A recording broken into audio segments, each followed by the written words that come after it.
And the coronavirus pandemic has been, of course, devastating, but it's also exposed the incompetence of the World Health Organization. Now, the organization's impotence stems in large part from the group's director, General Tedros Adhanom Ghebreyesus. Now, few have truly looked into his past, but Tedros is not actually a medical doctor. In fact, he's the first WHO head not to have an MD, but don't worry. He did serve as a Marxist revolutionary. Not joking, by the way. Tedros joined the Tigray People's Liberation Front, which helped overthrow Ethiopia's government back in 1991.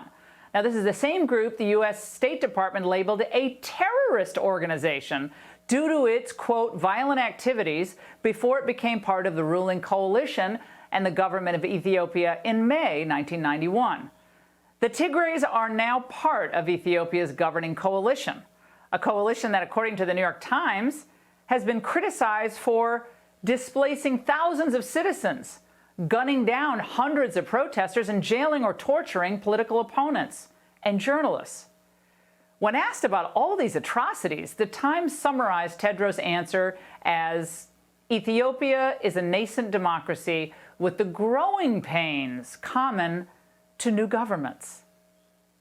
Well, speaking of Ethiopia, Tedros' first big job was as the country's health minister from 2005 to 2012. He's another health minister without an MD. Now, where his biggest accomplishment was covering up not one, not two, but three separate cholera epidemics.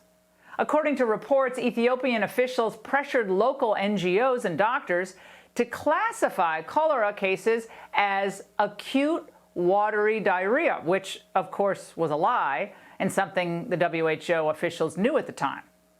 Well, hiding the truth is apparently a good way to get ahead, however. Tedros was later promoted to foreign minister in 2012. It was here where he spent time making inroads to China.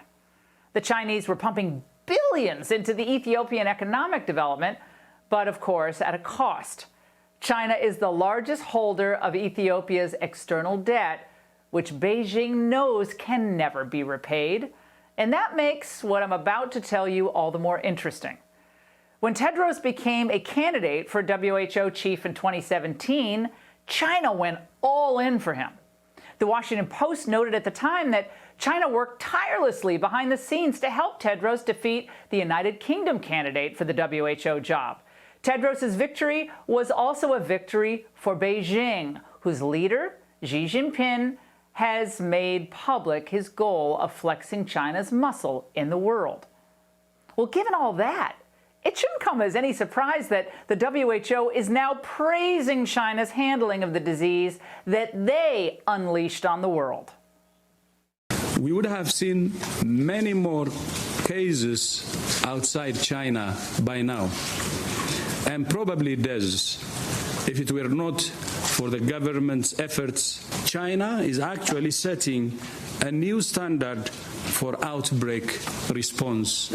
This is the same WHO that is publicly bashing President Trump for just telling the truth.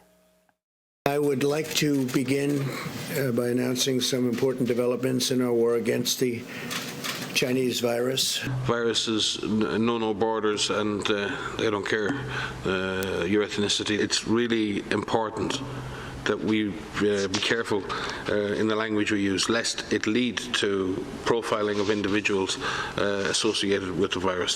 What a total fraud. Okay, it's the Chinese virus, not because it's related to Chinese people, but because of what happened where the origin was in China. And they all know that. Now, given what I just laid out about Tedros and China's diminished status currently, well, Trump should demand Tedros and his lackeys resign before the U.S. ever agrees to give them another cent.